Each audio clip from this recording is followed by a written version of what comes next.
বক্তব্য নিয়ে আসছেন আমাদের চুয়াডাঙ্গা জেলার 2 আসনের সদস্য জনাব মোহাম্মদ রুহুল আমিন ভাইকে প্রতিষ্ঠানের পক্ষ থেকে শুভেচ্ছা জানানো হচ্ছে। যে কথার গ্রন্থটাকে আল্লাহ নাজিল করার সময় বলছে জালিকাল কিতাব, এই কিতাব আছে আমাদের উপরে ফরজ, কিয়ামত পর্যন্ত যারা মুসলমান থাকবে তাদের উপরেও পড়া ফরজ। এখন ইমানের কারণে মুসলমান এটা বাংলাদেশে পাওয়া যায়। বাংলাদেশ কোন দিকে যাচ্ছে আমরা একটু বুঝতেছি তো। আচ্ছা, দেখি দেশটা আমাদের মতো, আমরা একটু মিলাতে চাই।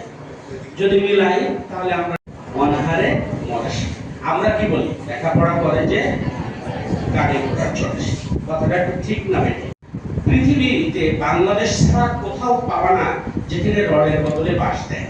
পৃথিবীতে কোথাও পাবা না স্যারের কাছে প্রাইভেট না পড়লে 3 বাজে না। আবার আরেকটা কথা, এই 24 সালে বাংলাদেশের একজন